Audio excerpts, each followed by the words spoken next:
through mountains. Lord, we've been through crooked paths, but we thank you because you have been God and you have been good, you have been gracious and you have been merciful. You have kept us, you have preserved this nation. And even today as we gather here together, we want to give you thanks. We are careful to give you thanks because we know that in your mind, in your heart, our future is bright. Lord, the plans that you have for us are still good plans. They are plans to give us a future and to give us that expected end as individuals and as a nation. And so, Lord, we pray that you will give us wisdom and insight, and you would favor us and give us, Lord, conviction and the passion to move forward and to do that which is right, that which is pleasing to you, that, Lord, we can establish the right kind of foundations even for future generations, that, Lord, the posterity of this nation, the blessing that you have ordained for Kenya shall be manifested, O Lord, in the days ahead. We thank you, Lord, for every panelist and everyone that will stand here on this platform today to speak to the nation, Lord, through the channels that are available here. And we pray that the words we shall say shall be words that shall release grace, shall release conviction, and shall inspire many that we would arise and fulfill our destiny. We want to thank you for the leadership you have given us in this nation.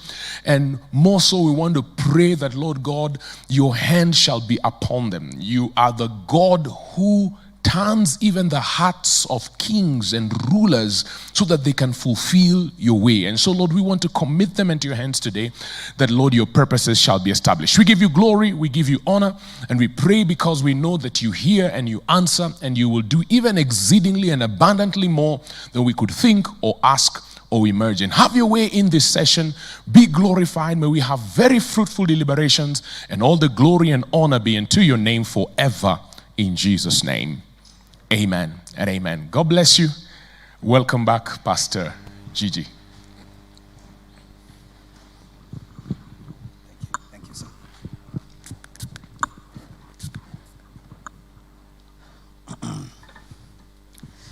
All right. So we want to get right away onto the main program. We'll go on to the speeches, and let me just give you a bit of guidelines on that.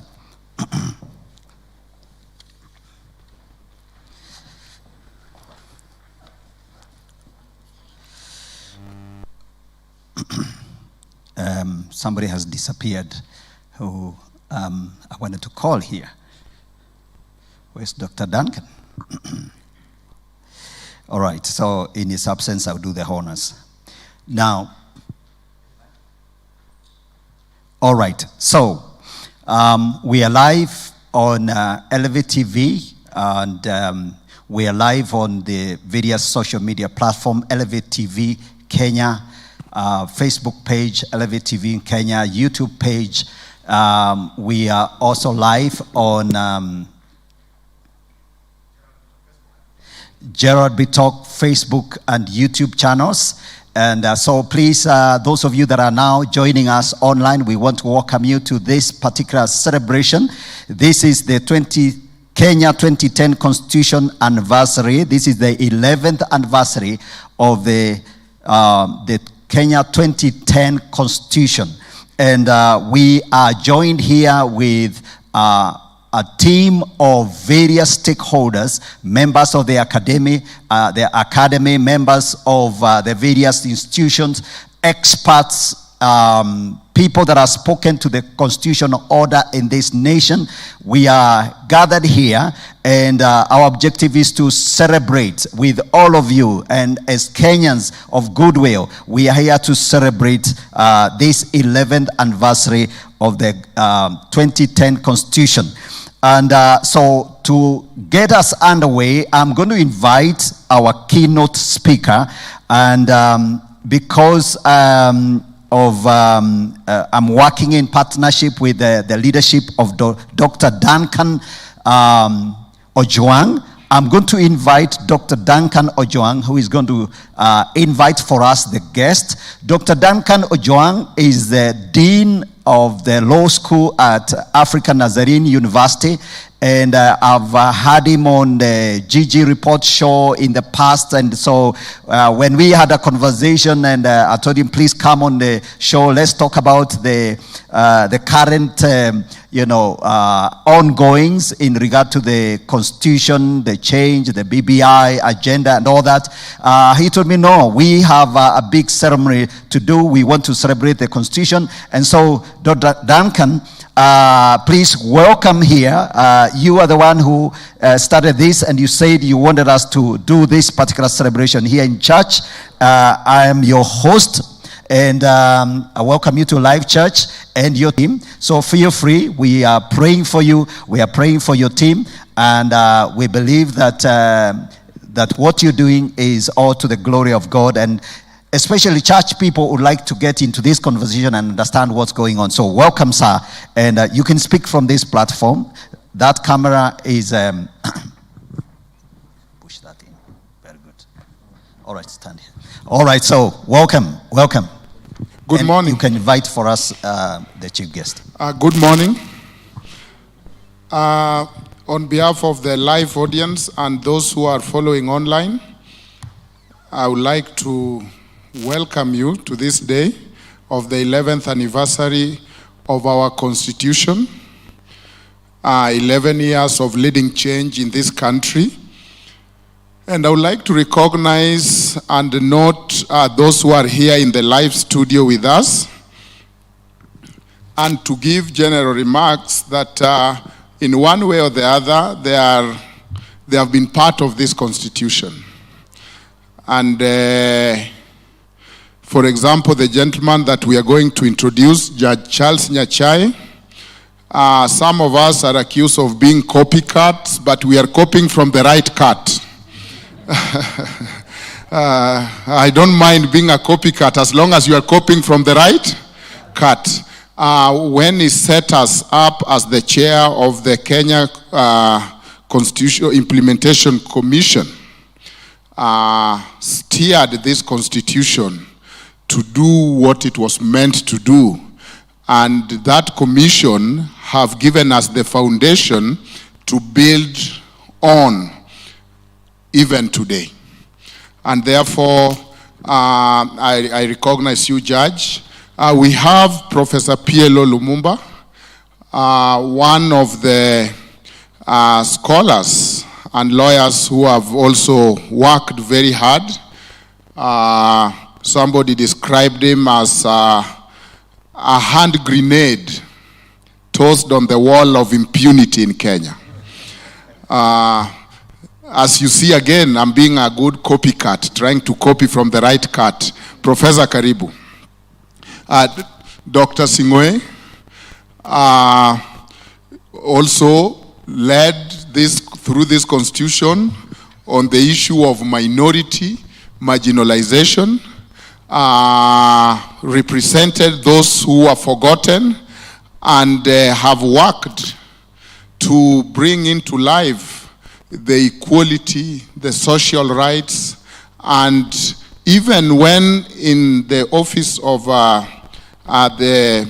the presidency, in the executive office of deputy president, we know that he has kept working with the civil society, advising the government, and one hand checking that this constitution is not rendered impotent. Doc Karibu. And happy anniversary for what you have done. Just as Juma is a party leader and is one of the parties that emanates from Luoland, he has been in this for a while, and he has given us our voice when we have lost that voice, by giving us a platform to stand on in the Justice and Freedom Party. Professor Muimali became a professor this week, but we all know it was long overdue. A very humble person, but powerful things come in small sizes. He is a giant. Benson is our student leader and one of our students. and I've always been inquiring to be close to PLO and to do everything we can do in terms of celebration. So I'm glad it's in town. Dr. Amala, let me introduce the Amala of those days. Not this Amala who is now in the books, but Amala of those days, to be honest, have fought for this constitution. And when you look at the preamble of the constitution saying, recognizing those who sacrificed and fought for this constitution, Doc, congratulations, you fought for this constitution. The other generation are going to protect it together with your leadership, and congratulations. Dr. Ekuru Aukot, a leader, a presidential candidate, but you know that this was the team that went through this country and did something that we never knew, that the people and the amateur were writing their own constitution. And he will remind you and he will tell you that what he penned down is not the thinking of the experts, but of Kenyans. So whenever we talk of we the people, then we know that you gave us a voice. Congratulations and karibu. Wakili is right next to them, a budding scholar, and we welcome you. On this side, Bitok, a giant on media. You are the giant. Congratulations. Faith, Mugendi, and Monica are young lawyers who believe in what law can do to change our country. And therefore, they don't address or look at law simply from client or from transactional perspective, but law as a healing profession, and that this law should actually speak. And therefore, congratulations and welcome. Dr. Linda Musumba, I don't know which part we should introduce. Let's go with the yesteryear's parts. You started the KU University, you have worked so hard, but she's able to do it in a friendly way, while on heels, while still being motherly and a friend, but again standing on the rule of law. You know, there's some who lose that smile, for example. She has a very great smile there.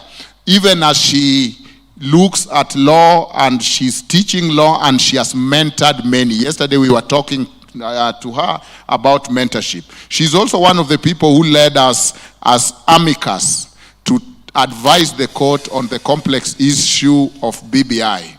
And she's a great team player, I can say that without doubt. And yesterday she told us of the young people he's mentoring, the wakili behind him. And so I'm doing that on behalf of those who are following online, that we are simply representing the people. We are here to celebrate this constitution. We are not taking it for granted that we are here. And how did we get here? We know the sacrifices that each and every one of you have made. And again, I know I'm seeing the audience online are big. We just want to remind even Christians and even non-Christians, and whether you are a lawyer or not, that the Constitution is so much yours. It's not a document for lawyers. It is your contract. Know it, be intimate with it, and stand with it. All of it. Protect it. You know that we are in a time that one of the things the Constitution was trying to help us is to stop personalization of power, so that we have institutions, we have check and balance, and all those good things. So without further ado, Judge Nyachae has lost a cousin, but he was gracious to say he wants to speak about the Constitution. We know the great work he's doing and the jurisprudence that is coming from the East African Court of Justice. We know that lawyers have now started getting keen interest on regional litigation, and one of the places to go for great jurisprudence and the interpretation is the court, East African Court of Justice. So Judge Nyachae, the friend of the Constitution and our friend, please come and address us. And after that, Professor PLO will also talk to us and will give you the other speakers. We are a family and friends of the Constitution. Feel at home.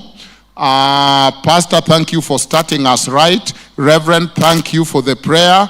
I feel it, and we are glad, and we don't take for granted that some of these have the spiritual assistance that God have given this country. So, Judge, karibu.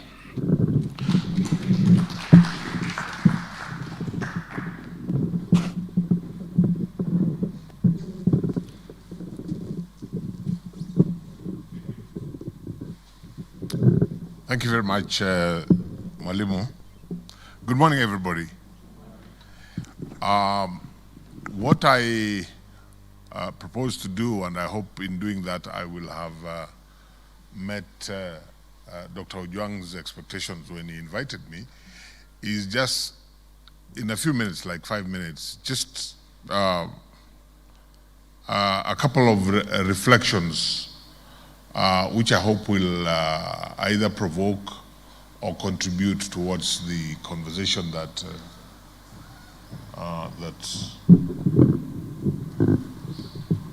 we will have as regards the Constitution of Kenya 2010. Let me, and then at some point, you will see me sneak out quietly.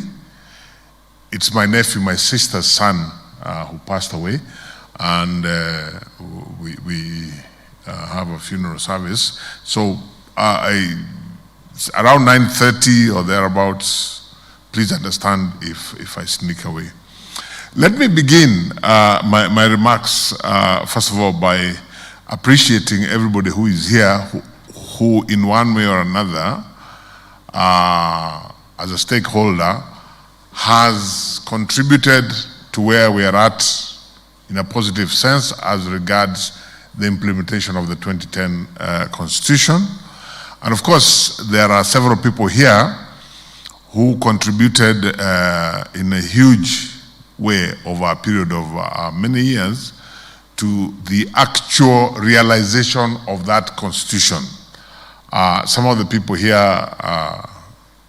at one point or another, we were in the trenches together, so to speak, leading up to the realization of the 2010 Constitution. And it's always very encouraging when I see the consistency and commitment of many of the people here and many of the people who are not at this particular moment here with us. So I am appreciating those who are here, and I'm appreciating those who are not here but have remained consistent in their affirmation and support for the Constitution of Kenya 2010. Let me, because I'm sure my friend Dr. Ojwang, the main reason that he has asked me to speak is because I was privileged, along with 8 other Kenyans. We were privileged to be the people who took up the mandate which is provided for in the transitional provisions of the Constitution to oversee, to implement and to coordinate the implementation of the 2010 Constitution. That is the Commission for the Implementation of the Constitution, on which I served between 2010 and 2015. Let me go to the point at which we were exiting as CIC, when we were handing over to Parliament and to the people of Kenya our exit report.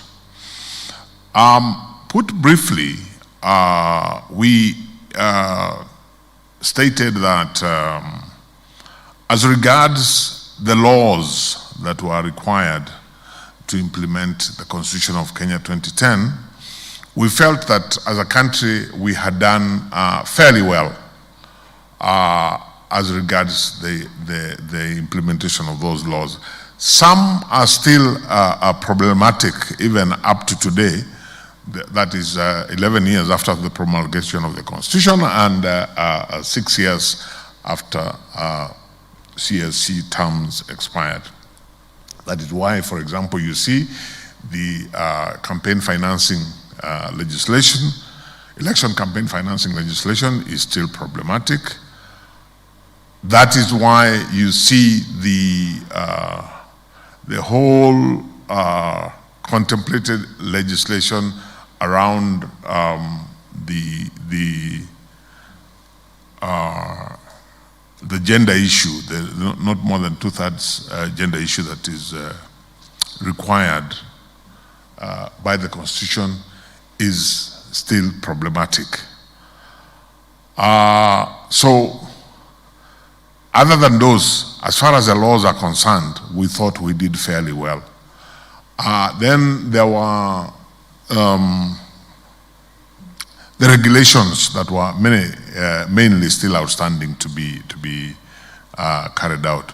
But the area that we specifically stated in our exit report that as a country we had done very poorly was in the area where the Constitution required and contemplates the inculcation of a culture of constitutionalism within, amongst the people and amongst the institutions. Now, sadly, in my own observation, and that's why I thought I would start from there, sadly, in my own observation, on that particular failure of inculcating a culture of constitutionalism, I feel that we have gone from bad to worse. And in saying this, perhaps I may be provoking a conversation which would be a good thing. I think there are very many examples of, when I say we are going from bad to worse in terms of inculcating a culture of constitutionalism. And apart from the people that I have paid tribute to and appreciated, who have remained consistent in seeking to ensure that the spirit of the Constitution is carried out, somewhere along the line as a country, we seem to have dropped the ball. And those that are expected, in my view, in the Constitution, particularly after the exit of the transitional body of which I was a member to oversee the implementation of the Constitution, as a country, it's very unclear who actually is overseeing the implementation of the Constitution. For example, the Parliamentary Committee, which is a creature of the Constitution, the Committee on Implementation of the Constitution, CIOC, in the National Assembly, quite honestly, and with all due respect, I'm not sure that I can tell you what it does or what it has done since CIC left the scene. So that has left us as a country in a situation where actually nobody seems to take responsibility to ensure that the Constitution is implemented as contemplated. Before we exited as CIC, we gave our opinion and advice to both houses of parliament that we thought, but it's important to understand, and many of you will recall, that by the time our term was coming to an end, because of the nature of what we were required to do in overseeing the implementation of the Constitution, relations with the Houses of Parliament and to a certain extent the executive were not the most favorable. We therefore said to both Houses of Parliament, look, this is our view. You may not be happy with the people who hold this office. And actually, even the people who hold this office as commissioners of CIC really do not feel that they would want to continue as such commissioners. But we do feel that you should exercise the power that is given to you by the Constitution and the transitional provisions to actually extend the term of the commission as a commission. Choose other commissioners, because you obviously don't like the current ones, but choose other commissioners because there is work still to be done. It is important that we have this body, that it continues to oversee, coordinate the implementation of the Constitution.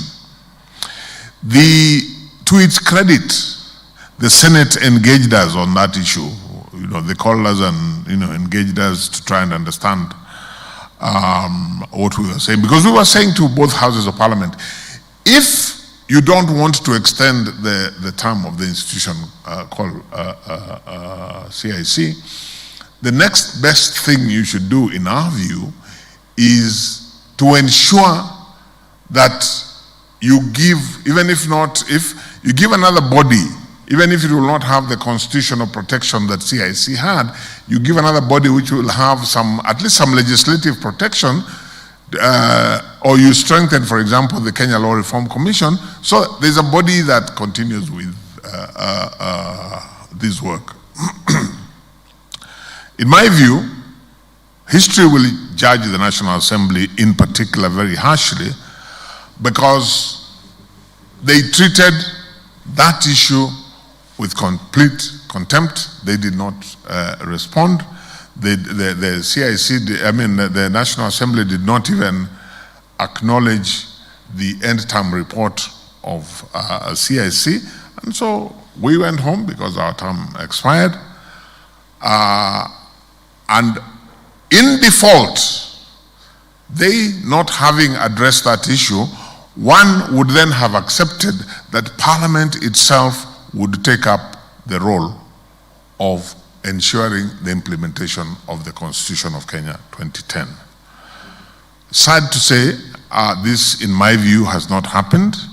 If you look at the last 6 years, it's difficult to see what Parliament has done to protect the Constitution, so that we have a scenario where, if you look at the three arms of government, and when I was at CIC, I always told the public that our job as CIC is not to implement the Constitution. That is done by government, the various arms of government. And I think this is what the framers of the Constitution had intended. Our job was to coordinate and to oversee that process. Now, when I look at the last few years, especially since CIC exited, I see a scenario where I can say, in my view, without hesitation, that both Parliament and the executive have failed to protect the Constitution of Kenya 2010. And this has huge consequences. It has huge consequences because when Parliament and the executive failed to protect the Constitution, over a period of time, Wanjiku begins to lose the confidence that she had in that Constitution in the early years after the promulgation of the Constitution of Kenya 2010.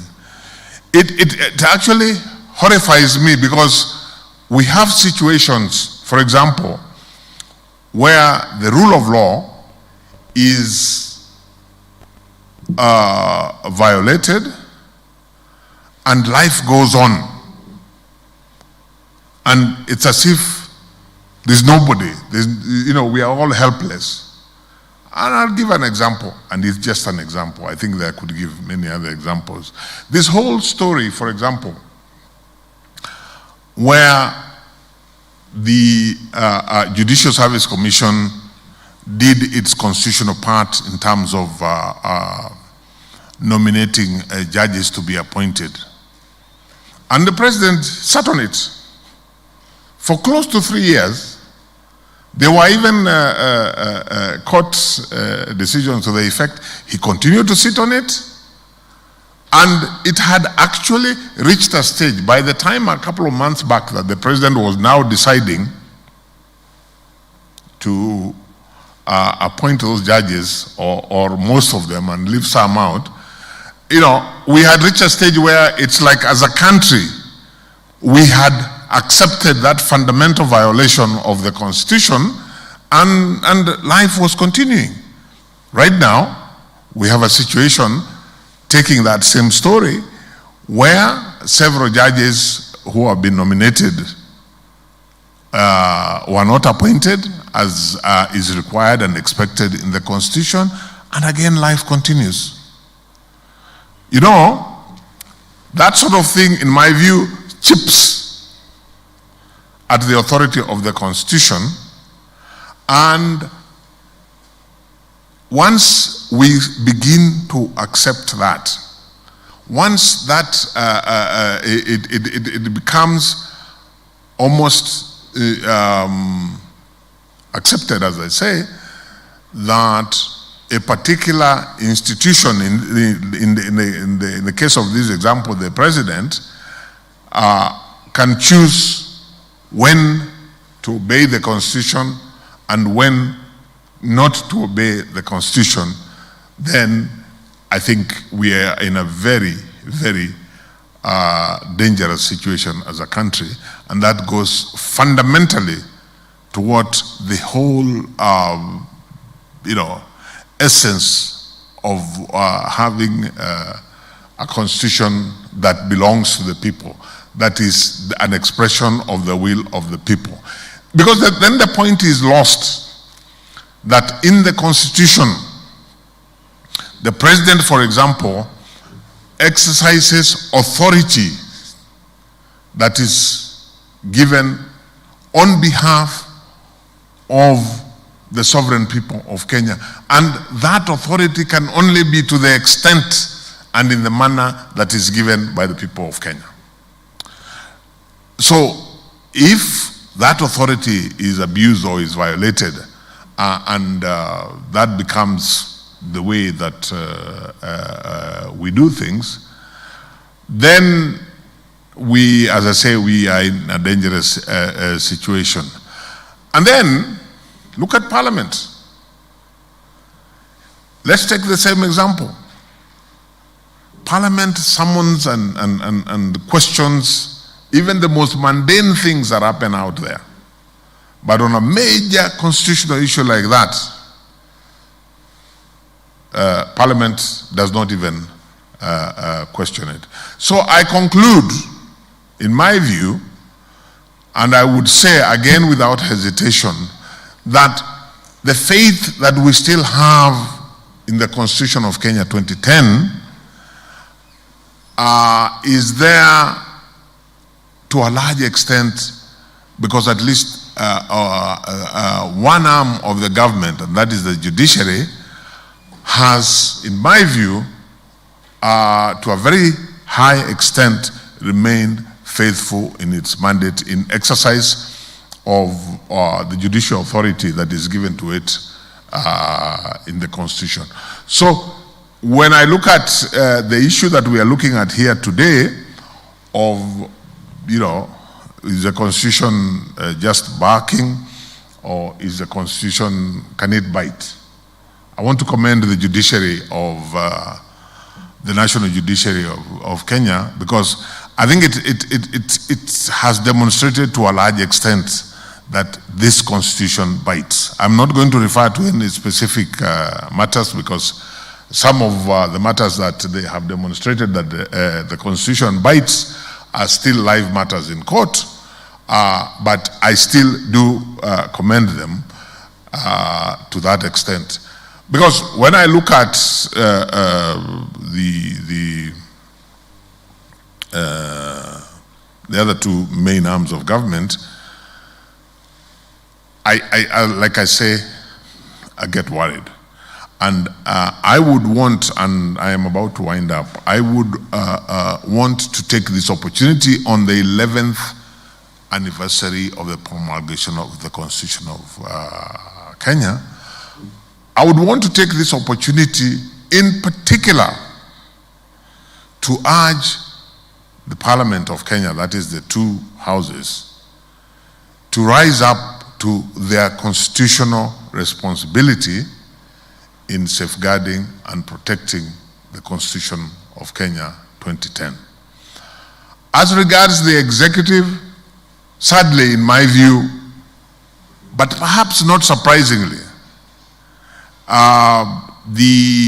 we have gone from a situation where in the early years of the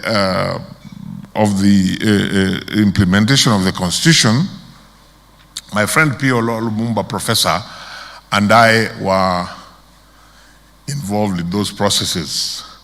And at that time, we were dealing, and I'm talking about the executive mainly, we were dealing with an executive that, because of the way people had been used to doing their things under the former constitution, they were reluctant.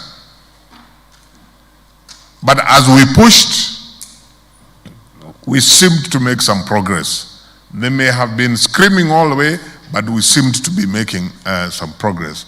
There are areas where we tried, and even at that stage, we did not succeed, and I think we are paying the price up to today.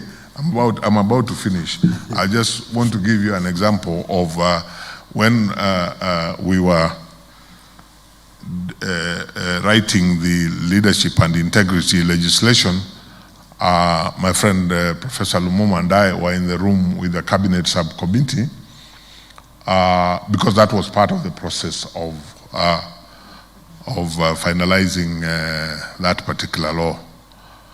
And the people, and I will not name them, who were in that room and who we were helping to understand the law,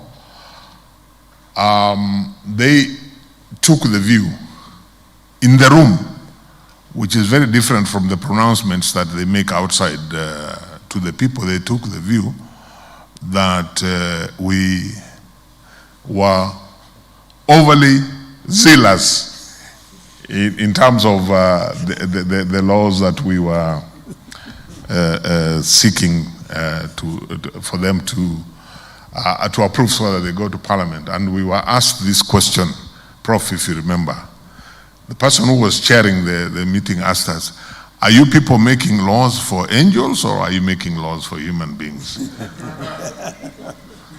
And I will never forget, Professor Lumumba said to the chair, he said, Mr. Chairman, from now henceforth we shall keep quiet because we are not adding value to this conversation.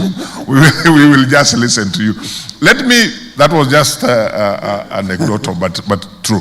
Let me finish by saying this. Those of us, however few we are, who still believe in the Constitution, and when I say few, I'm not talking about the people out there, I'm talking about the activists who still believe in the Constitution of Kenya 2010, we also need to, we've done well, but we also need to up our game for one simple reason in my view.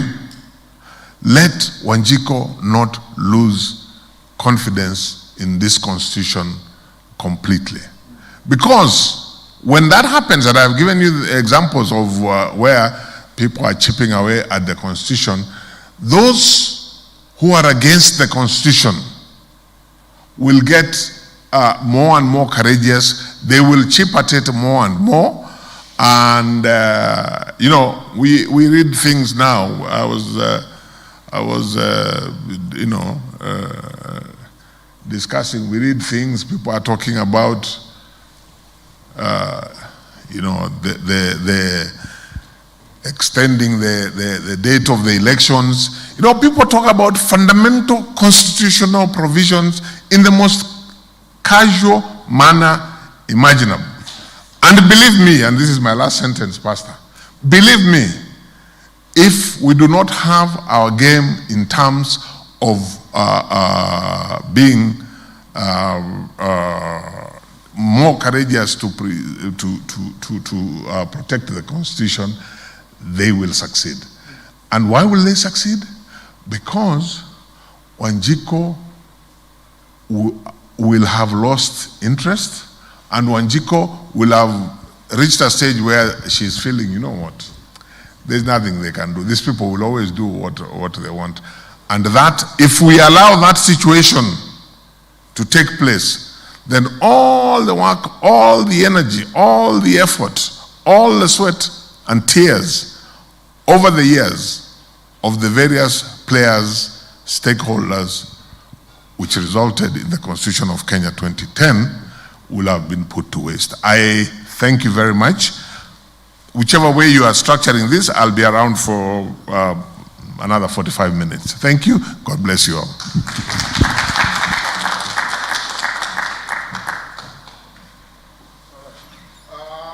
Let me show you how to do standing ovation. You clap wild and then you rise. And let's try this. This is, so we clap for, we are not going to do Nyachae or whatever, standing ovation, but from what I see on TV. You clap and then you rise, still doing what? Right. But how will we know when to rise? Let it be spontaneous. Okay, let's do standing ovation. Thank you. And we are really, thank you very much. Judge, thank you, Chair. You still are able to shed tears in the case of human right and constitution violation. We thank you. Our next speaker is, again, Professor Pielo Lumumba. Karibu, Prof, and speak to us.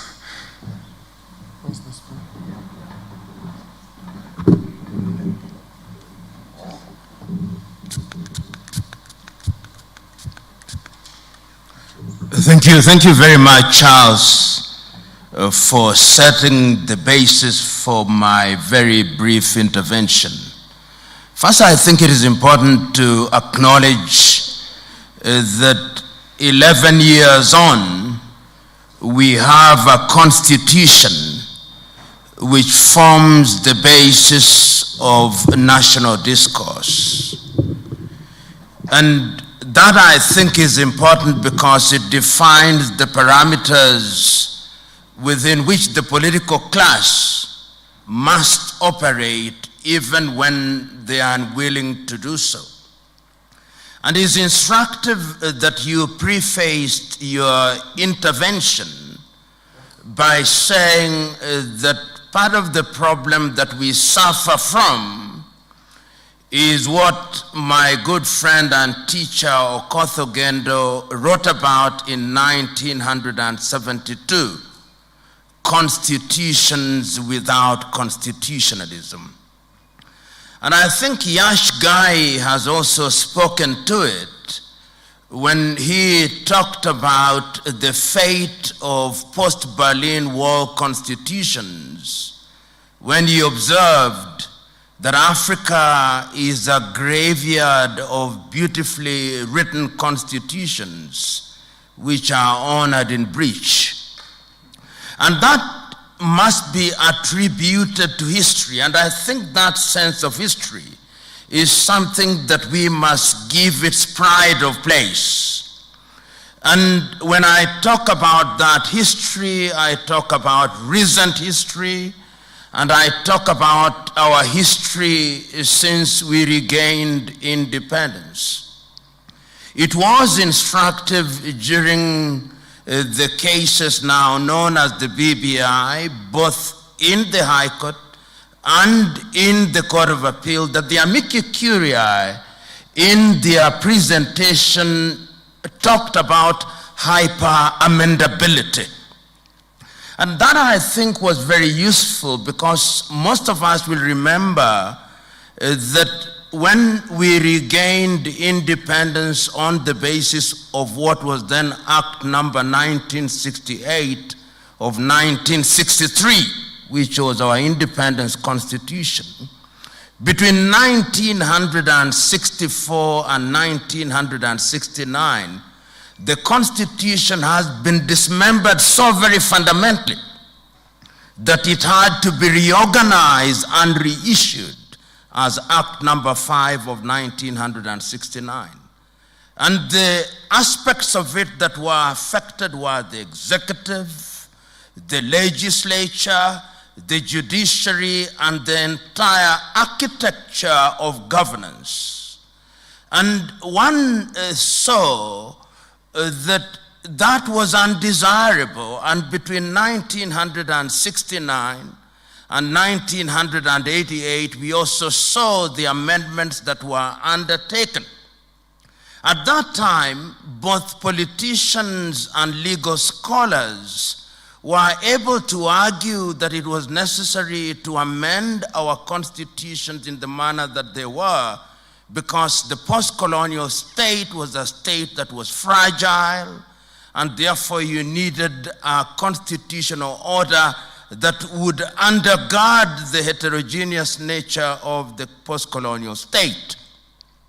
But then, and we were there now, that is very recent history. Charles will remember we were in the Council of the Law Society at that time in 1991, when we started this conversation, that it was no longer tenable to have a constitutional architecture which frowned upon the people's right to participate in governance.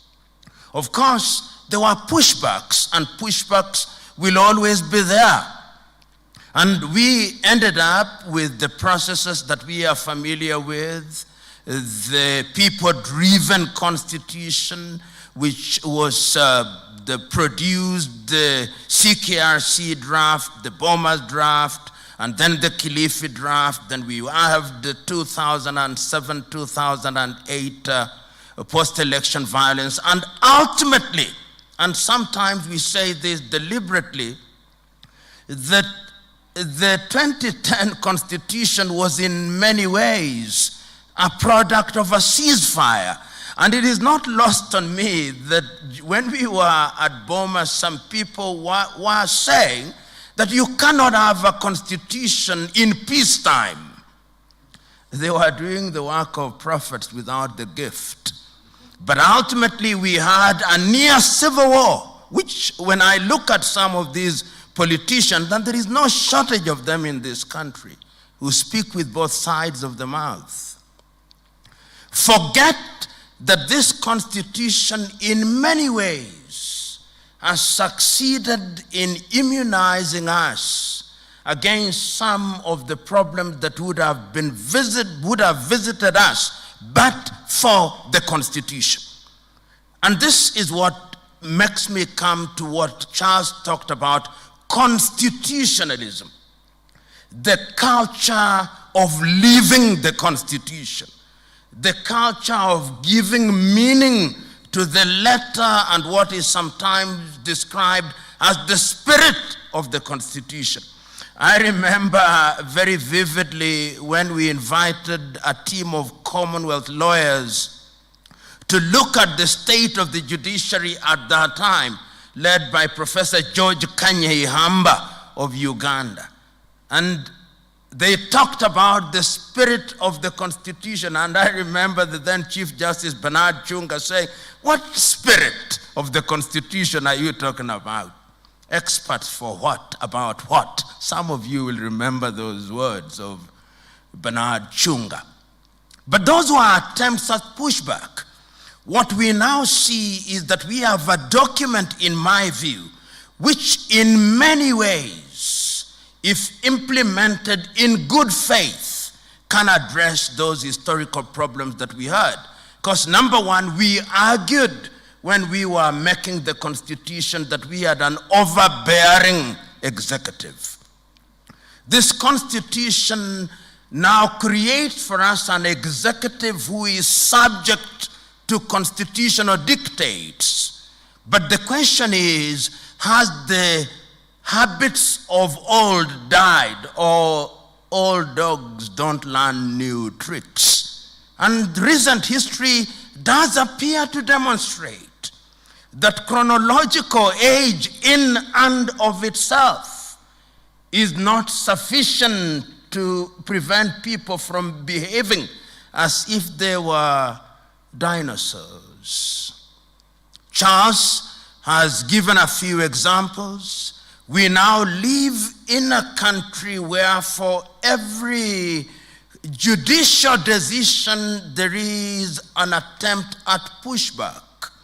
We have seen that in the appointments of the judges, which is now known for its notoriety.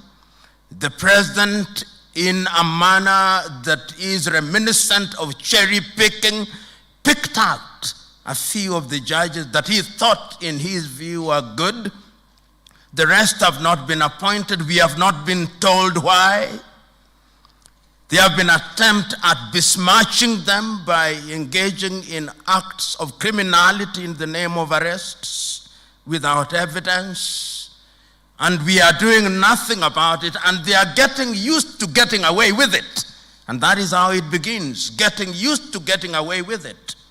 We now know that there is a decision of the judiciary which tells the president that you irregularly and unlawfully appointed 128 individuals to preside over parastatals. That has been poo-pooed. And he is getting used to getting away with it. They are continuing to earn salaries. We know that there is an office created called CAS. Chief Administrative Secretaries. We know that those individuals who occupy those offices occupy illegal offices and continue to earn salaries illegally. And he is getting used to getting away with it.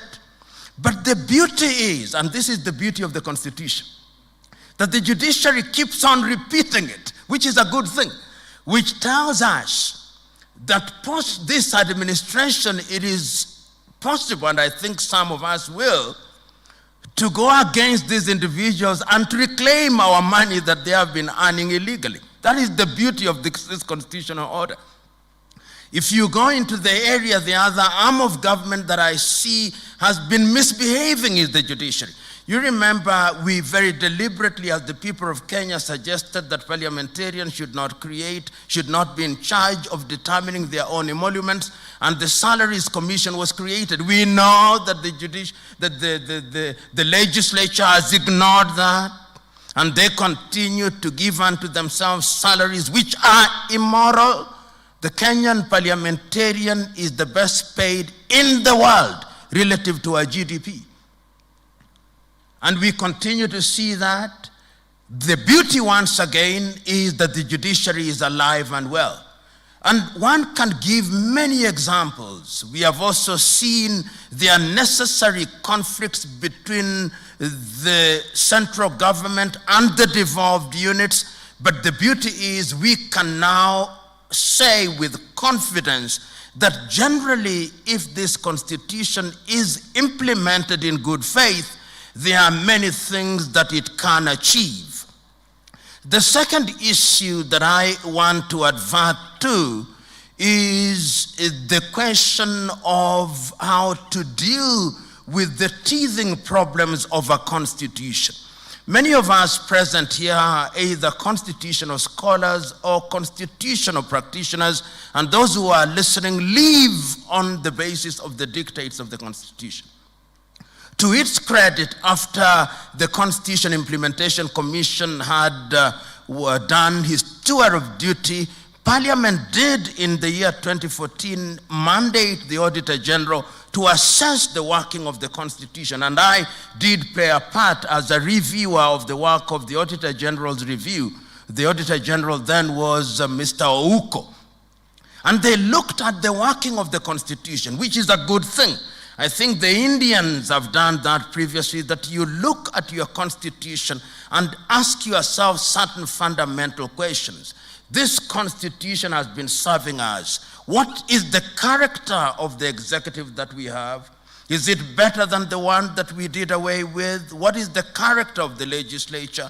How has our devolution worked? How has the judiciary worked? How have the constitutional commissions worked? We renamed our police force, police service. Is it a service? Or the old habits have not died? We renamed our prisons correctional institutions. Are they better now? These are the questions that we ought to put on the table. We created the devolved units. Is service delivery better now? Or there are things that can be done? And I think that there is wisdom in asking ourselves those fundamental questions, if only to ensure that the Constitution improves the quality of our lives. Because this is the fundamental question. Are Kenyans the better, the richer in their socio-economic and political and other ways? Are they the richer because of a new constitutional dispensation? This is the question. That is why we have constitutions. And which brings me to my last point. That as we celebrate 11 years of the promulgation of this Constitution, we must remember that there are fifth columnists within our ranks. We must remember, if you allow me to use this term loosely, counter-revolutionaries within our ranks. And that they are within the political class. I will not name them, but I see them on a daily basis. Across the political divide. Same ones. I saw them in 1980s when I was a student. I saw them in 1991 when I was in the Law Society. I saw them at the Bombers of Kenya. I continue to see them. These individuals allow me a little melodrama. We may have come out of the Egypt of the old constitution, but Egypt resides in them. And I want to tell you that as long as those individuals are alive and well and active in Kenyan politics, they will use all manner of stratagem to torpedo this constitution. It is in that light, and like Charles, who is a judge, I'll say it, it is in that light that I see the BBI, for example. The BBI is a latter-day attempt, a Trojan horse, cleverly, perhaps not too cleverly designed, to claw back the gains that had been made in certain critical areas of the Constitution. But it is clever by one half. Why clever by one half? It has sweeteners, so that when you look at it, you think there are new things. It tells you, for example, that we are going to increase allocation to the devolved unit to 35%. Nothing new. The Constitution now says a minimum of 15%, which means you don't need a constitutional amendment. Just take the functions and money will follow functions. It tells you, among other things, in the sweeteners, not in a constitutional amendment, but it contains it nevertheless, that young boys and girls, when they become entrepreneurs, will get tax holidays. Nonsense on stilts. So there are many things that you can look at in that. The whole idea of the BBI is predicated upon political ambitions of a few individuals. Let's be truthful. And I say this very seriously because many constitutions in Africa have been destroyed because of the ambition of a few individuals. So it doesn't come in any clever way. It is a few individuals who tell you that if we are being told, among other things, that the reason why we need the BBI is that you have a president, you have a deputy president, you have a prime minister, you have a deputy prime minister, you have another deputy prime minister, then tribal leaders, let us call them by its name, will now have officers and their tribesmen will be happy. Surely, in the 21st century, if that argument were being articulated in the 14th century in Europe, I would have no problem with it.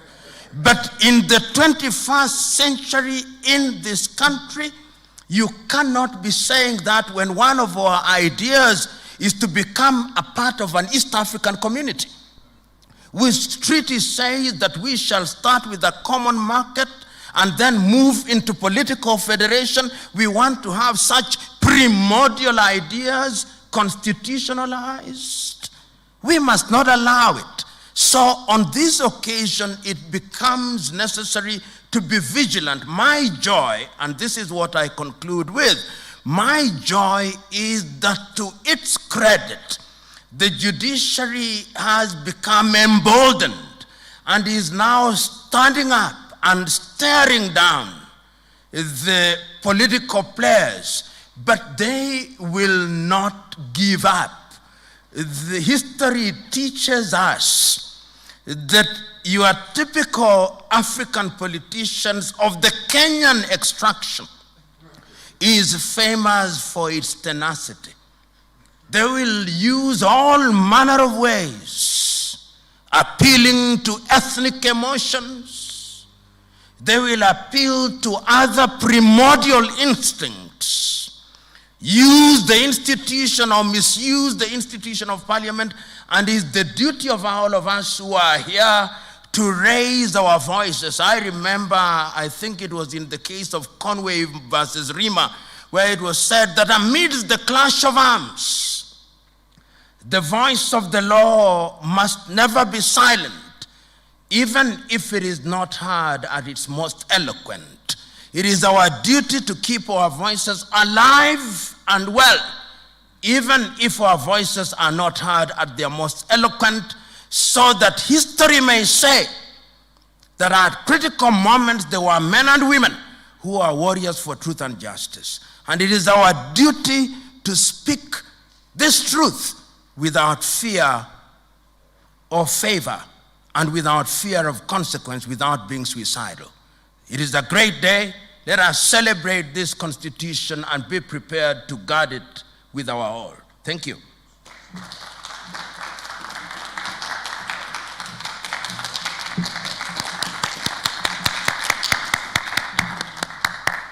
Thank you so much.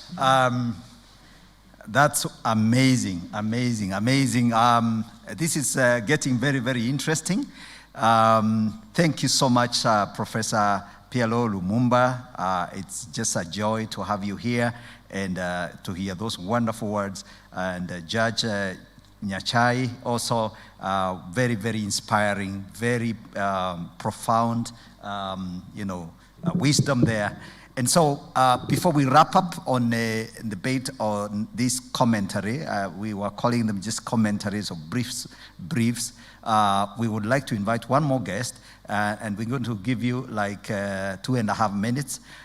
Let's invite Dr. Singoe to come and just give us a very brief commentary in 2.5 minutes. Thank you, sir. Welcome. Thank you very much. Apostle Mwabiru, thank you very much for hosting us. Judge Nyachae, Professor Lumumba, esteemed colleagues, I'm extremely delighted to be here today to celebrate with you the 2010 Constitution. I think I want to start very briefly from the conversation or the talking down that SG Ogeto was making in his submissions before the Court of Appeal, his opening statement in relation especially to the use of Wikipedia as a source of a definition of popular initiative.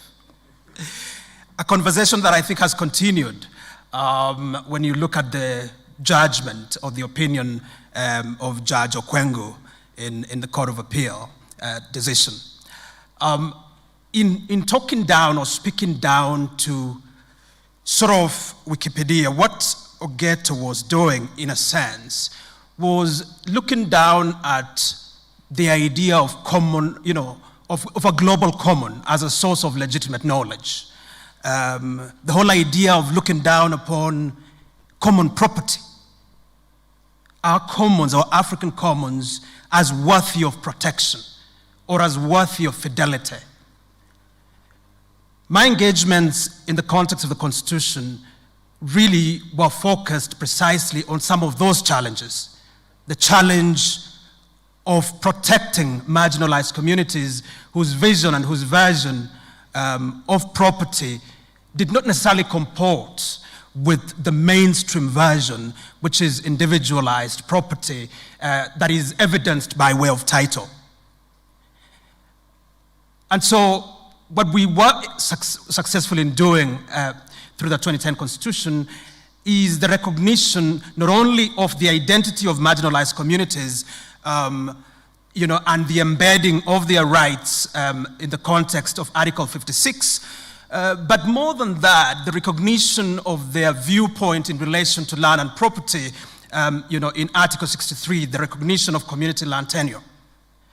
I want to submit, Judge Nyachae and Professor Lumumba and colleagues, that if there is a domain of the Constitution that continues to want for implementation, that continues to crave deep and sustained work, it is in this area of deconstructing our property relations, because it goes to the very heart of the livelihoods and the survival of our people and our communities, especially those who are most downtrodden.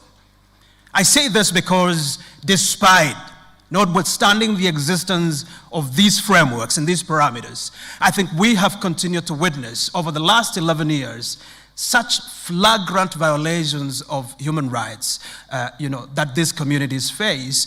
And I think we have all witnessed the gross levels and the indignified manner in which communities have been evicted. I don't have to go all the way to Emberwood Forest or to Mao Forest, but even right not far from here, in Kibra, in Mukuru kwa Robert, in Mukuru kwa Njenga, these are communities that continue to live in our country, but they continue to live as if the 2010 Constitution is not relevant to their lived reality. And so while we may and we should and we must extol the achievements that we have made thus far, I think there is still so much work to be done. And while we continue to celebrate what has been achieved, especially through our progressive judiciary, the kind of jurisprudence that has emerged, I think when you look at the jurisprudence in relation to land, I think you see actually a deep and concerning retrogression. I mean, if you study keenly the jurisprudence of the Supreme Court in the National Land Commission matter, when you compare that with the jurisprudence of the same, Supreme Court in, the re-speaker of the Senate matter, you can clearly see a dissonance and a reluctance, on the part of the judiciary to really engage, with these relations and to begin to use the transformative provisions of the Constitution to deconstruct our land and property relations. But because I've been given only a very short time, I want to end by saying that aside from what has been submitted very ably, I think the other issue that we must be concerned about is this whole idea of institutional capture. You envisioned I call you the fathers of the 2010 Constitution. You envisioned the existence of independent commissions as carriers and protectors and safeguarders, of our sovereignty, or the people's sovereignty. But regrettably, when you look at the performance of our commissions, very few of them, I must say, inspire confidence. I think today, it is so easy for human rights violations to be perpetrated, gross, massive violations of human rights to be perpetrated without a word from the so-called National Commission on Human Rights, despite its robust mandate. Today, it is so easy for there to be a failure of gender justice, notwithstanding the existence of the Gender and Equality Commission. Today, land grabbing is alive and well by other means, notwithstanding a robust commission, the so-called National Land Commission.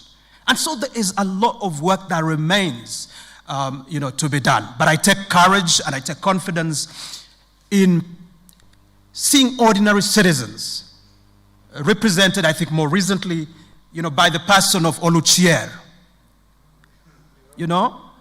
whose advocacy before the High Court and the Court of Appeal, especially in the BBI matter, and especially touching on the question of presidential immunity, was so canvassed and dramatized before the entire nation. It is citizens like Oluchier who will remain vanguards and protectors of our constitutional order. And so, ladies and gentlemen, I really stand here to say thank you very much for the work that you do, the contribution you have made, and the work that you still have to do. Thank you very much, and God bless you.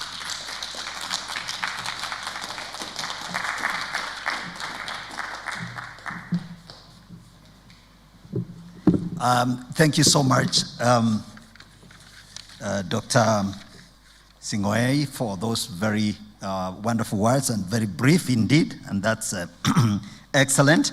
Now, we want to go into a different forum. We're going to have a panel discussion, but I really strongly feel that I want to give literally 60 seconds to one of the members here that represent, like the practical affairs of, governing this nation. That's no other than Dr. Ekuru Aukot. I'm giving you 60 seconds. So could you please run here?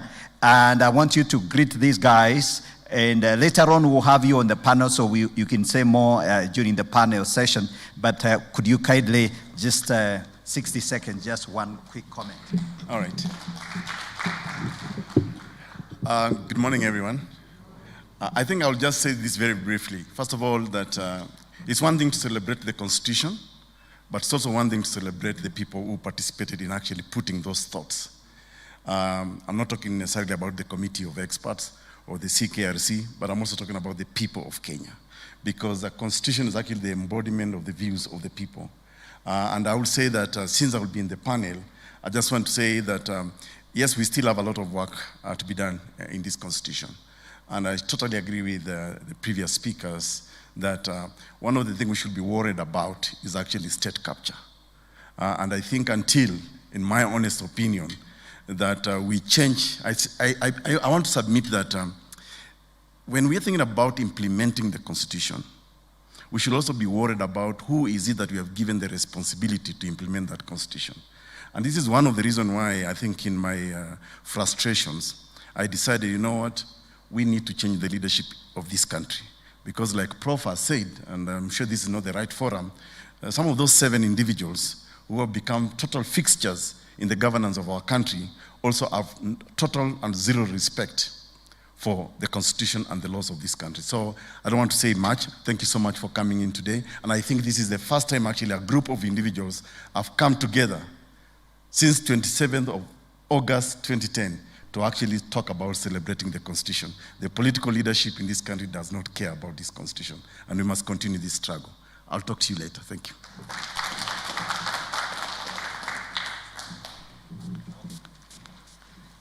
Wonderful. Thank you so much, ladies and gentlemen. We're going to go into a break. By that I mean from a television point of view.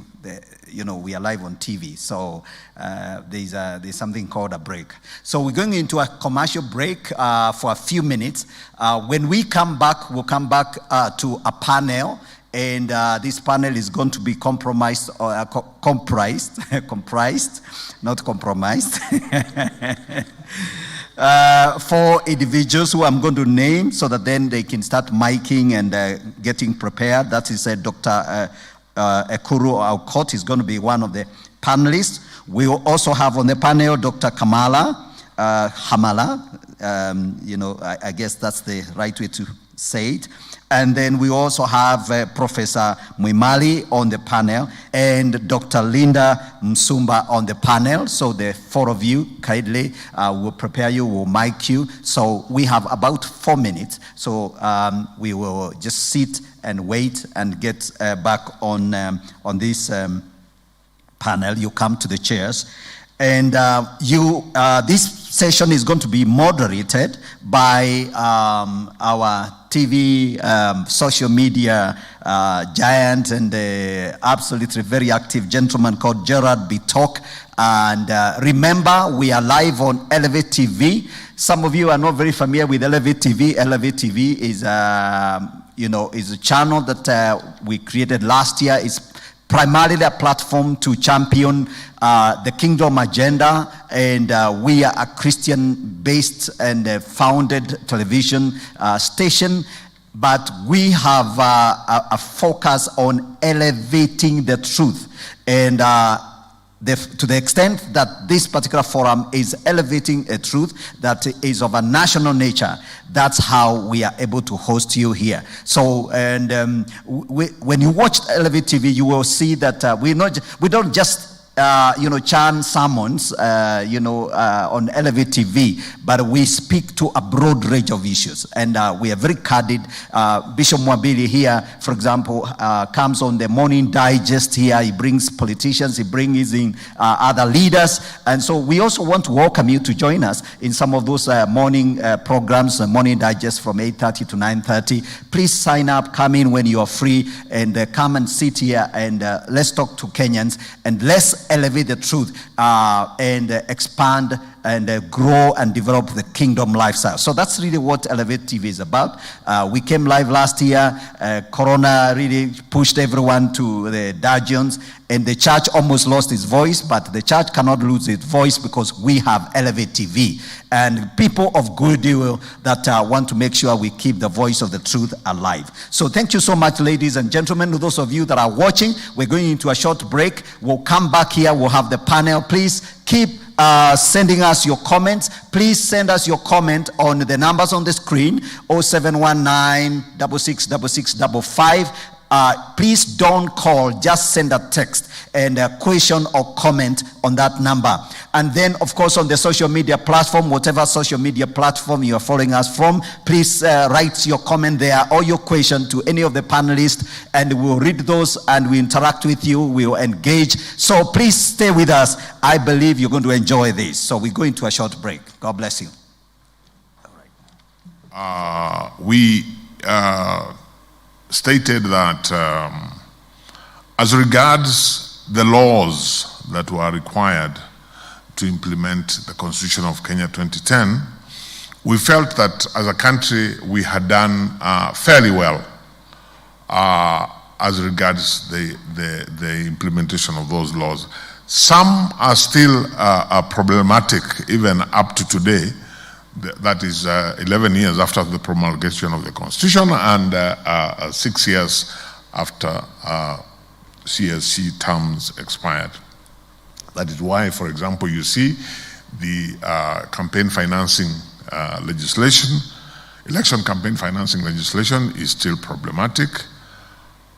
That is why you see the the whole contemplated legislation around the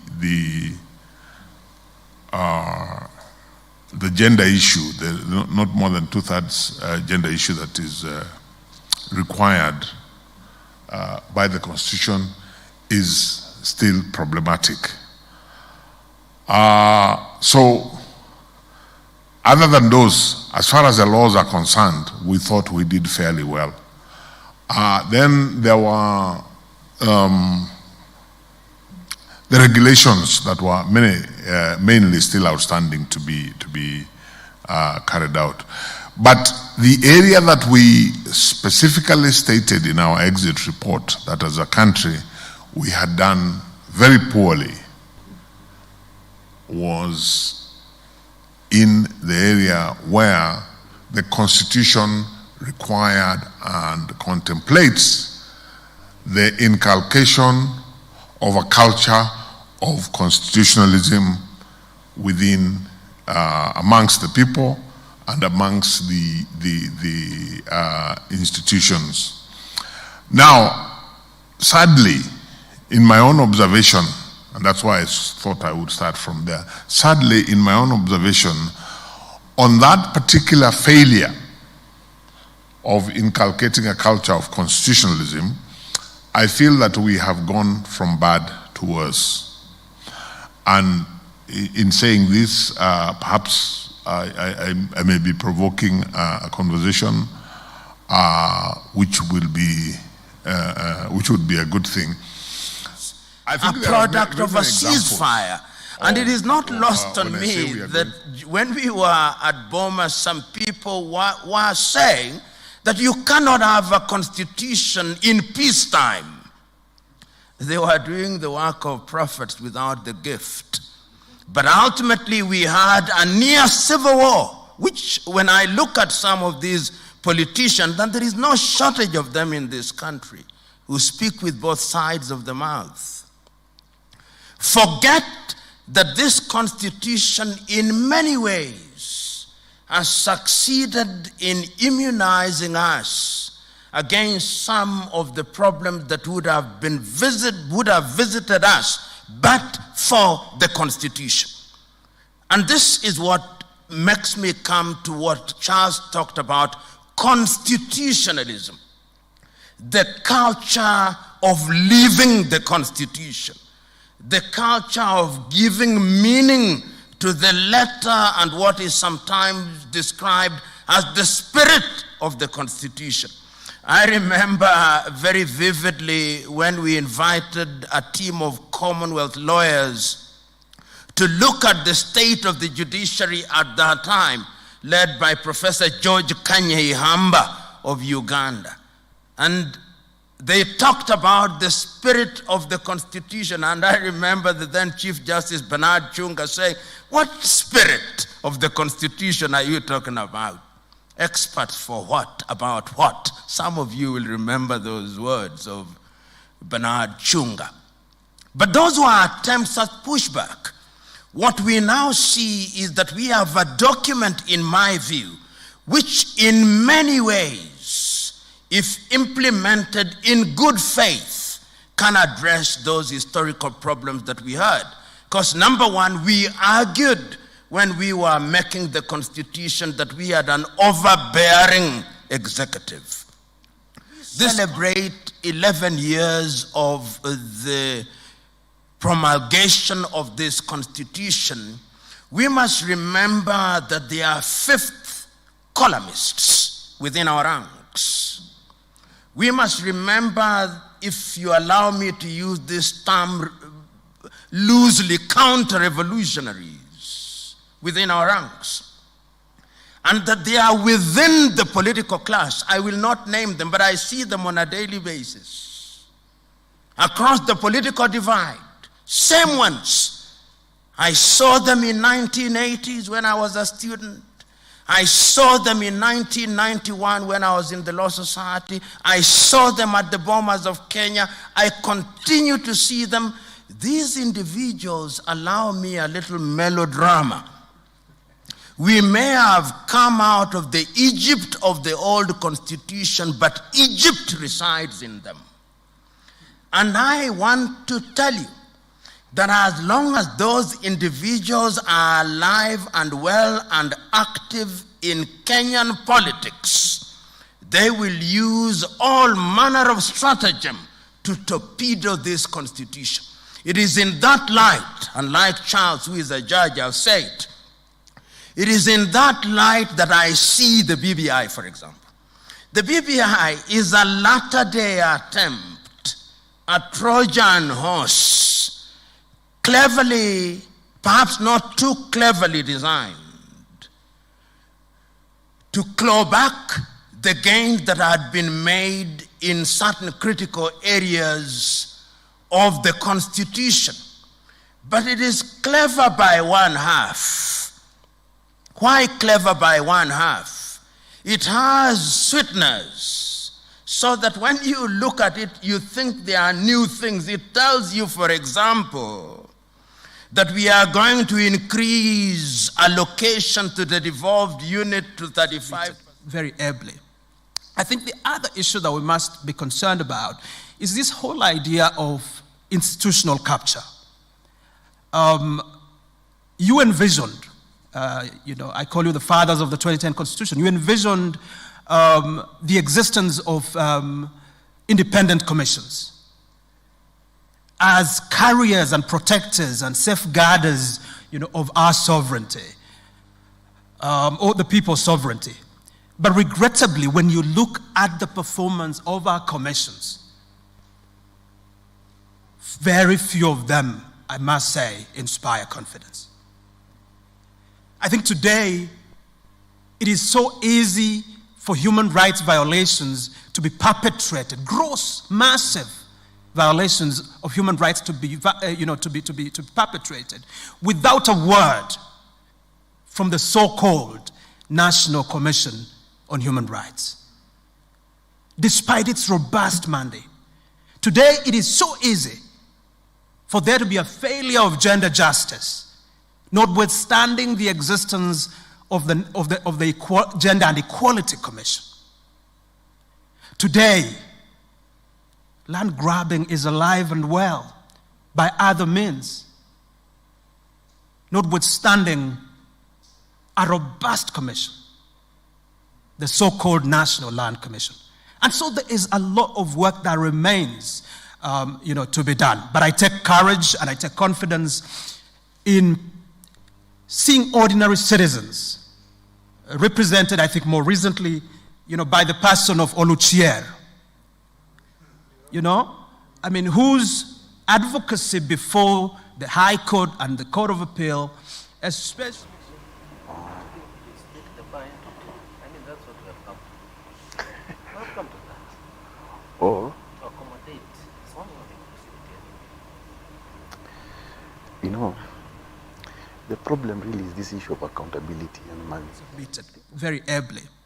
I think the other issue that we must be concerned about is this whole idea of institutional capture. You envisioned, I call you the fathers of the 2010 Constitution, you envisioned the existence of independent commissions as carriers and protectors and safeguarders, of our sovereignty, or the people's sovereignty. But regrettably, when you look at the performance of our commissions, very few of them, I must say, inspire confidence. I think today, it is so easy for human rights violations to be perpetrated, gross, massive violations of human rights to be perpetrated without a word from the so-called National Commission on Human Rights, despite its robust mandate. Today, it is so easy All right, it's indeed a very, very good morning to you. It's a pleasure to have you again. It is the 27th of August 2021. Tarehe ni 27 mwezi wa 8 mwaka 2021. We are glad that you're joining us this morning, and we are coming back from a break that we've had earlier before. First of all, I want to appreciate our seniors who have come before us and given us a conversation, and also want to appreciate the viewers who have been watching us. Remember, we are live on Elevate TV, but on their social handles, and we're also live on Elevate TV, on the TV free to air, and we're also live here on the Tackle Gerald B Talk, but on YouTube and on Facebook. And today, like we said, we are celebrating the Katiba 2010. It turns 11 officially. Today, the Katiba 2010 turns 11. So we are on a birthday, kind of. So we're going to have a conversation. We've been having a conversation before we just joined in for the panel. We are now in the second session. We're going to have a discussion with the panel, and we're going to break down some of the issues that relates to Katiba 2010. I request, as usual, that when you join in, please like. When you like, we get to know that you're watching us, and that way, like, please share. When you share, you give someone else an opportunity to watch broadcast. Karibuni sana kwenye sheria wiki. We are coming live from the Kenya cinema within the CBD. Elevate TV, we are live on those social media handles, and also live on free to air, and also we are live here on Gerald B Talk, but on YouTube and on Facebook. This is a tackle, and it begins now. Please like, share, and let us know where you're watching us. We're going to have a discussion with our panel here. On my right hand, I'll start on the other end with Hamala. Good morning to you, sir. Good morning. It's a pleasure to have you. And we also have our regular on Sharia Wiki. He's always leading the team and the panel on Sharia Wiki every Friday. Dr. Ekuru Wakot, who is a chief, who was part of the architects of the Katiba 2010. Good morning, sir. Good morning, Mr. Good morning, viewers. Good to see you. I'll also go to the other end. I'll start with my brother. Congratulations. Thank you so much. You've already been awarded a professorship, and I'm actually surrounded by all doctors.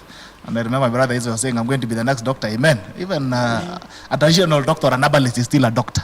So you never know where I'll feature. But karibu sana. Again, it's a pleasure to have you. And also, you're going to have Daktari Musumba. Good to see you. Hope you're well. Hello, viewers. Good morning. Thank you. All right. So if you have any questions that you want us to get to discuss this morning, you can send us on our comment section on all the handles that we are on Elevate TV, Gerald B Talk, and also you can send on SMS number that you'll see on the screen. You can send a message, don't call. Send a message, then I'll be forwarded the questions. Then we can start having this discussion. Again, the Katiba 2010 is turning 11 officially. This is the first time that you're actually having a birthday party for the Katiba 2010. I don't know if it is informed on the threads that it has been able to experience this year, or it's only good luck, or we have it, and I hope you're going to keep the spirit. So we're going to have a discussion around Katiba 2010. What is it? What is Katiba, first of all? I think we need to start from there before we talk about anything else. Let's talk about Constitution. Katiba ni nini? So I'll start with you, Daktari Ekuru. What is the Constitution?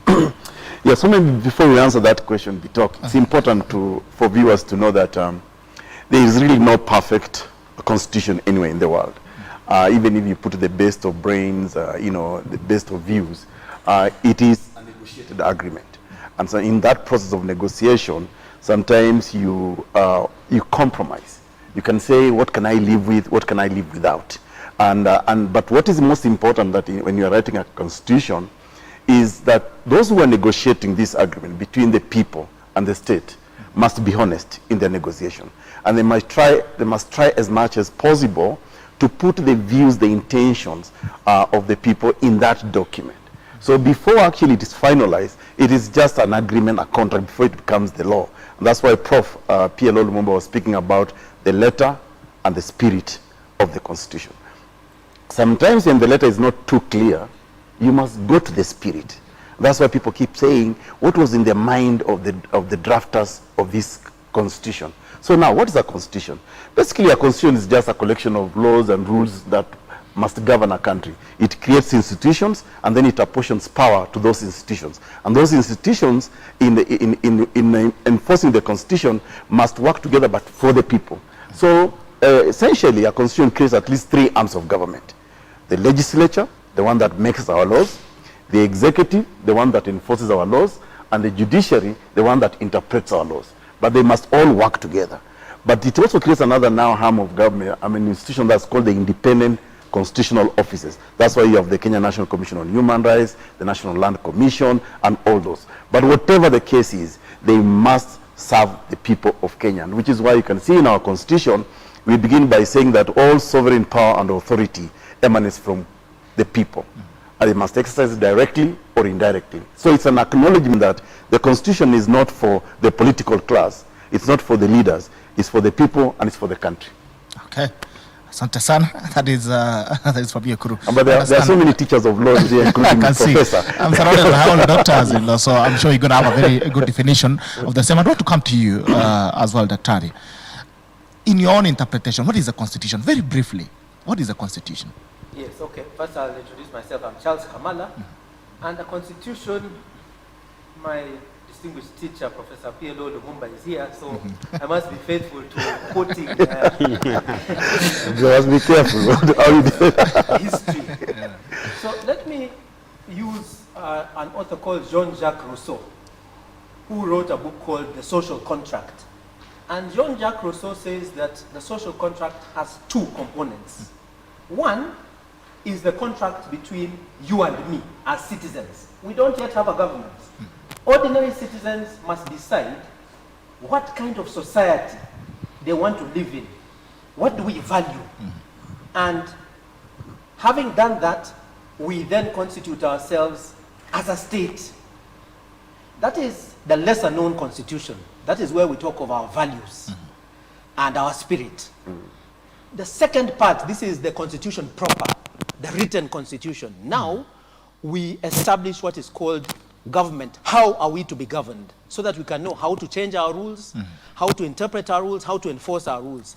We employ servants as officers of the government who will then act on behalf of the people who existed before them, us as ordinary citizens, Wanjiku, the sovereign. And that is where many would-be scholars, I could say, fall afoul because they restrict themselves to that second portion, which is the written constitution, and they become positivists. And they think that that written component precedes the values or the spirit which existed before the written constitution. And therefore, the Constitution of Kenya contains its preamble and its national values, which are the pre-existing, primordial, constituent constitution of Wanjiku. And that is the part which cannot be changed without reverting back to the people. Then you come to the institutions which are going to serve the principles and the institutions like the legislature, the executive, and the judiciary, which are now established to protect the fundamental values of the people. So I just wanted to rope in the components that there are really two contracts within one, within the Constitution, and the written Constitution must be faithful to the sociological fact that we are a society which wants and has decided to live together as Kenyans. All right. Dr. Linda Musumba, I'll start with you. Yes. What do you think is a constitution? I've also seen your students have come in here. They're saying they're waiting for you. Oh dear. What is the constitution? That's a lot of pressure, Gerald. This is my first time on Taco, and of course here at Elevate Church. And it's good to be able to share thoughts about the constitution in the house of the Lord. Because this constitution is for, for everybody, whether you're a person of faith or not. But to your question, Gerald, my brothers have been able to bring out one perspective of the constitution, and I just want to be able to talk about the constitution at a practical level. At a practical and experiential level, the constitution is the reason why and all of us experience the constitution. There's nobody who doesn't experience it. It's the reason why in your ward, you see flyers and posters up requesting you to come and give your views about various laws that are being promulgated at the county level. It's the reason why we have counties, and it's the reason why we have national government. It's the reason why a principle like public participation, which was not a hallowed principle before the 2010 Constitution, is now a very integral component of what we do. So it's the reason why several legislations that have been made by Parliament or laws that have been passed have actually been thrown out because of the lack of public participation. So the Constitution is something that you experience because it is, when you walk out of your door or even while you're in your house, it determines a lot of your rights and obligations as well as a citizen. So there isn't a single person in Kenya who doesn't experience it. Your security, whether it's food security, whether it is the security of yourself, all these things are guided by the Constitution through the institutions that my brothers have been able to bring out that are responsible for ensuring that your citizenship as a Kenyan, you enjoy exactly everything that the Constitution provides. All right, thank you. Professor Jack Mali, what do you think is the Constitution? Perhaps what they have said, but just to add one more element to it, that the Constitution doesn't necessarily have to be the written document, but it is the values that underpin what is written in that document. You'll find there are other countries like Israel, like the UK, New Zealand, they don't have a written document. That is not to say that they don't have a constitution. There are certain critical values that they uphold that are so important to the operationalization of the systems that Dr. Aukot and Dr. Hamal have mentioned, that it inheres as a constitution, not necessarily by having been written down. And if you look at our constitution of 2010, it actually acknowledges those values beyond what is written in the document. So for example, if you look, apart from the values that it enshrines, when it talks about human rights, it says it's not the constitution that accords you those rights. It is just a recognition of principles that exist. So the constitution is that entirety of those values that we want in our system. And number two, I want to point out that constitutions are also about limitation of exercise of state authority. It's not just establishment of institutions, but also limitation of the values or the powers that are exercised by those who are given those public authority. And that is the essence of now constitutionalism. We are giving you this power, but we also limit you because the real sovereign authority does not belong to you, it belongs to the people. All right, as Dr. Gerald, now I'm a doctor by association, I've made a conclusion that the Constitution is a contract between the people and its leadership. I don't know if I've learned one. All right. So I'm now officially a doctor. The Constitution is a contract between you, we the people, and that's what the preamble says, we the people give ourselves this Constitution. I'm doing well. All right. Now, since we know what the Constitution is already, the question and the theme of the year is, or the theme of the day today is, should it bark or bite? Not that we know what it is. We know it's a dog, it's a bulldog, it's a bobble, whatever it is. Should it bark, just bark, or should it also bite? Ekuru, now that we know what it is, should it bark or also bite? You know, it doesn't necessarily have to bite or even bark. It must serve us. Okay. You know, one of the geniuses of Kenya's Constitution, I will always say, is chapter 6, leadership and integrity. You know, one of the things that Kenyans reflected over a longer period of time is that one of the frailties of our society is the failure of leadership to serve us, that we don't have servant leadership. The same way a pastor serve us by, you know, dishing out to us the word of the good Lord. So Kenyans crafted chapter 6 and say, we want this type and character of leaders who must then, when we give them that public office, you know, they must serve us. They must bring respect to that office. I think what we have now seen in these 11 years, yes, we've created these offices, but these offices don't seem to be serving us. Perhaps that's why they're just backing, because we have put the wrong people in charge of those offices. You know, a constitution may not be worth even the paper it's written on if we don't breathe life into it. That's what Prof. PLO Lumumba was saying earlier. We must breathe life into this, so that if you are talking about, say, the Bill of Rights, to what extent are the Bill of Rights, my rights being respected, my right to property? And so if we had the whole day, we probably walk Kenya towards all the 15 chapters, 17 chapters of the Constitution. But each of those chapters must mean something. For example, Kenyan said, let's create a chapter called chapter 12, public finance. Then they started by saying, in that public finance, what are the principles of public finance? We must use our money prudently, so that the taxes we collect, we must put them into good roads, hospitals, you know, schools. And that's when the Constitution then we should say, when somebody flouts that aspect of chapter 12, for example, misusing public money, then the Constitution must punish that person. The law must punish that person. That's when we expect the Constitution to actually bite, call for accountability. That's why in Article 10, we're talking about national values and principles of governance. To what extent are those being implemented? Corruption, for example, when people are given money to say, I'm going to build you a road, I'm going to build you a hospital, but we don't see that hospital at the end of the day. But the Auditor General comes and audits you and says, Dr. Musumba, you have not done the road that you said. So by virtue of the Constitution, we must be able to punish you. Maybe we should now stay away from just calling it corruption. Let's call it theft of public money. And if it's theft of public money, then we take you through the rigors of the law and the constitution, and we must see you end up in jail. That's when the constitution must be biting. Otherwise, we keep on talking about it as, just corruption, then the constitution is backing, but not biting. Dr. Kamala, I think it's already backing. The fact that you're talking about it means it's already backing. The question is, as it backs, should it continue backing or it should also bite? Gerald, thank you very much.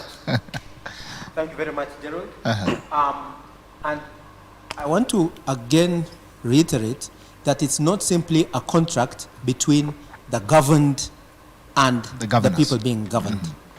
It is a contract first among the people being governed with each other. We don't have a government yet. And this, to realize that, think of colonialism when we inherited the independence constitution. At that level, you and me as Kenyans or our forebearers did not have an opportunity to have a referendum and to discuss among ourselves as Kenyans what kind of institutions and what kind of limitations do we want to give the government. The British colonialists bequeathed the people at Lancaster House and said, take this, the Westminster model, and go and govern people in rural areas and people who might not have been conscious of the debates going on at Lancaster House. 21st century constitutions are different. They have first been a rejection of alien or imposed governments, and there has been a discussion by Wanjiku, Atieno, Nafula, and everybody among ourselves first, and then we have said, look, we value rights, as Professor Mwimali has said, that can never be taken away from us. There can never be torture. There can never be disappearances. There can never be a denial of fair trial in Article 25. So those are fundamental, and we have sat down as Kenyans before we have decided who will lead us and how we will structure parliamentary or presidential system. We have also decided there must be public participation, representative government. It's a principle called no taxation without representation. So in the first place, we have said we are not going to give anybody our taxes, and people must account for these taxes. And you cannot take the taxes and increase your salaries without telling us how, without our mandate and without the people's representatives being in parliament. So that tells you have to have periodic elections. There must be rule of law, and that means everybody must be equal under the law. So once we have discussed and said this is the kind of lives we want to lead, this is a good society, this is how we want to end up, then we say now, how shall we structure institutions to give us and to secure these rights that we have already given ourselves from our gods? So from that standpoint, now you can look at does the constitution back or bite? If our leaders and our representatives do not serve us well, we remove them from their positions and we surcharge them, and they are held accountable. But that servant leadership, that orientation that our leaders are chosen by us to say a concluding point, has best been illustrated in, let me say, France. Because France, 1789, ordinary merchants came out onto the streets, they removed the king and Antoinette, they beheaded them and said, this is a republic, it's a people's republic. There's no land that belongs exclusively to the king. Who gave it to them? Did they make it? And they took each other seriously, and they gave themselves France as a republic. Now, as Kenyans and as Wanjiku, we are the defenders, and this constitution, we give it to ourselves. And then we periodically engage one of us to take a responsibility and serve for a period of time and come back to account. Now, once that perspective is taken to heart, then you can see the backing and the biting. It is us at the end of the day who will hold them accountable, and therefore they will act on delegated power. They can't simply come and change it. These are not your values, these are your values. We are the ones who told them in the first place, these are our values, defend them, or we will come after you. All right, so it should bite. Okay. Daktari, Linda Masumba. Should it continue backing, or is time it started biting? Thank or do you think it's Gerald. already biting? In my view, it must do both. And it must do both effectively. When a dog barks, it is letting you know, or it is telling you that it's conscious and aware that you are there. So at a level of backing, the Constitution must continue, and the persons who superintend the Constitution, who is our leadership as well as each one of us, we must continue to highlight those issues that need to be done or that must be done. Biting, when a dog bites you, it has let you know without equivocation that it has got you in its sight, and it is actually going to bring you to compliance. Because I don't think there's anybody who can be bitten by a dog and you continue to just, be like there's nothing that has happened, yeah? So it must bite. So I want to just use the area in our country of resource allocation and resource disbursement to be able to highlight this issue of backing and biting. So there is nobody who doesn't know about the contention there has been between the national and county governments with respect to the issue of resource allocation. I think people will be aware of the discussions that there were in the Senate during the development of the Division of Revenue Allocation Bill, and all those debates that took place that were very, very emotive. So to date, we are not satisfied with the 15% minimum that the Constitution has allocated for counties. But as was mentioned by our previous speakers, it's a minimum and it can be expanded. And hence the attempt by the promoters of the BBI bill to bring it to 35% and put it in law. But the question that everybody's asking, the 15% that is due to the counties, because as we speak today, it's just, I think, last week or this week that the National Treasury has released funds to the counties. This is like, a couple of months after the budget. We know last year as well, coming into this year, many counties did not receive the resources that they need to be able to do what they're supposed to do. And we know the functions of the counties. One of them is health, that has been fully devolved. Health on its own takes a lot of resources to be able to mount primary health care, as well as run surgeries and all those things. These are things we see in the press, and we experience them when we go to our health centers. Now, under the pandemic, we know that oxygen is an issue. Oxygen is an issue, and this is year 2 of the pandemic, and oxygen is still an issue. We know that people have to leave our rural areas to come to Nairobi for health care, on the oxygen, on the pandemic issue. So in terms of resource allocation, what about the agriculture field, where farmers, constantly are talking about the money that they need to be able to, to do effective agriculture. And this is replicated in all sectors. So there's the resource allocation, number 1, and then now the distribution. Look at, for example, the different, vulnerable groups in our country that are identified in the Constitution. How much money has been set aside to enable programs that empower women, programs that empower persons with disability, programs that empower the youth, programs that empower the education sector? How much has been disbursed to each one of these? Because there's a constant complaint that money is not reaching where it should. Universities are running down because they keep complaining that they don't get the money that they're supposed to get either on time, or sometimes, of course, it has been diminishing as time goes by. So in terms of backing, the issues must continuously be profiled publicly and at the lowest level possible. In terms of biting, where things don't get done, it must bite, because if it doesn't bite, then we continuously slide into a morass, because the things that need to get done, for example, in our hospitals, don't get done. The things that need to get done in agriculture and all those sectors don't get done. So in my view, it's both. It must do both and do both effectively. All right. Thank you. Dr. Jakwimali. Now, let me pay homage, especially to us, to those in this room who took part in the birthing of this constitution. Dr. Okot has said, it may not be the perfect constitution, but I want to say, nonetheless, it's a thoroughbred. It's a thoroughbred constitution. Work was put to it, and a good work was put to it. Professor Lumumba, you are part of that program. I want to pay homage to you. Now, if you talk about biting and backing, we are talking about a dog. In our situation, a thoroughbred dog, the constitution. A thoroughbred dog must have 3 elements. Number 1, it must know when to stay quiet. Number 2, it must know when to bark. And number 3, it must know when to bite. These 3 elements are enshrined in the thoroughbred that is our constitution. Now, there is need for biting. Let me start at the top level. Because when you see things are not going right, then there are mechanisms for biting.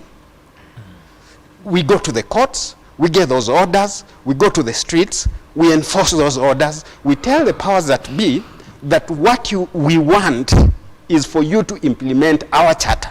It's our charter, and therefore we have every right to enforce it. And the enforcement mechanisms, and I think by and large they're operating, especially from the judicial perspective. There is the time for backing. Professor Lumumba has said, these are people who would not hear. They are so immersed in power that you cannot just fight them out. And they have the machinery of government to do it.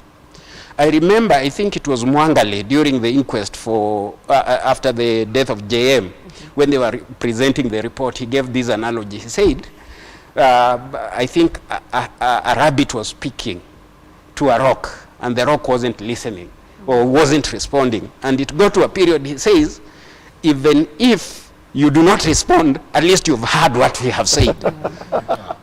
I'm talking about what we call the nuisance value. It must get to a situation where we must also operate on a nuisance value. We will take you to court, you will violate or you will avoid implementing the court decisions, we will hold you to account, we will go out in the hills and speak to you. Even if you don't listen, or even if you don't respond, you have heard. That is the second. Of course, I know the third element that I've talked about is what the government want to allude to. That these people from the civil society are noisemakers. That there are times things are happening well and they don't speak. They only see what is wrong. They don't see what is happening that is good. You see, a good dog doesn't bark when things are operating appropriately. So if they do their work properly, we are not going to bark. Or the Constitution ought not to bark. If they are not doing it properly and we see that they are not willing to do it, then we need to bite. But in between, sometimes we need to prompt them by just barking. Okay. Gerald, if I may. Yes, Dr.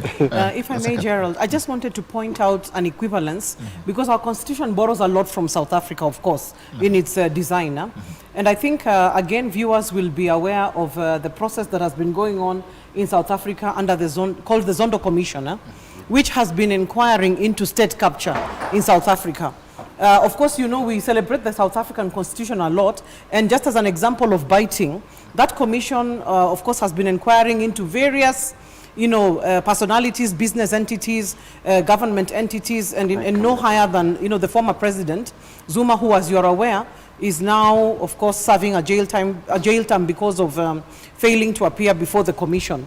So in terms of biting, that serves as an example of the Constitution biting. Okay. But and Gerald, I think maybe just to add on to that. And because of time, yes, I think we have less than 20 There is also a collective responsibility to us Kenyans. You know, I think one of the things that I've really observed for the last 11 years, even before, is that we have surrendered our country to a tiny minority of individuals who have since acquired some sense of entitlement. So that even as we celebrate this constitution at its 11th year, and we expect this constitution to serve us, but we must also say, what is our responsibility as individuals? These people that we elect and expect to invoke powers in the constitution to serve us. So we must take individual responsibility and do something about it. And this is why, for me, I decided it's time to punguza mizigo, because when you look at the value, what value are we getting from representation, for example? And we say that we have got 416 elected and nominated individuals in this country. And using our constitution, they are costing us 37.5 billion annually. To what value? And we can ask many questions. So even as we expect the constitutions to back, even we the people must back alongside the constitution, because the constitution is ours and the constitution is us. And if we back together, I think we might catch them and bite them. Right. So we all back as the Constitution 2010 backs. We also back along. Yes. Already. Gerald, to know. Yes, sir. There's the point, that's a very good point that Dr. Musumba makes about it is legitimate to be able to borrow. It is legitimate to borrow provisions from South Africa, from India, as a lot of is being discussed about. In a global context, there is no pure constitution which has emanated from the people exclusively. You borrow from the United States, their civil rights movement, you borrow from the ancestor constitutions, which is the UK, but you borrow intelligently and with reason and with justification. And that is why people's participation must be involved, so that they can be involved and see what fits for our environment and what does not. And most importantly, in terms of sorry, in terms of who is the enemy that the Constitution must bite, because when you say there's a dog and it is defending us, yes. The state is an artificial entity. It's not a human being like yourself and myself. It has a lot of power, a lot of resources. We are always likely to be victims. Ask what happened in Embu when 2 young men were in police custody. Ask what happened in, I believe, Kitengela. Some 4 young men found themselves in a river in Muranga. That is police power, that is state power being manifested, where it is, the Constitution is being usurped, or excesses are being taken by people who have been entrusted but are exceeding. And then the Constitution comes in to contain and to draw boundaries between people who have been entrusted with power, because the power is a public trust. Yeah. And people who abuse their trust then find themselves faced by the Constitution. And the custodians of the Constitution are the courts. And it was mentioned earlier that why has the Constitution Implementation Commission not been succeeded by an entity which could help enforce the Constitution? Sad to say, we are all lawyers, the 4 of us sitting on the podium. We are all doctors. The Law Society of Kenya is a specialist organization which is able to, which has a public trust to be able to enforce the public interest. People tend to be self-interested and fight their own corner, looking, what is it for me? How can I make money from these jobs? Or how can I be appointed to a constitutional commission even though that constitutional commission is not working? I want the job.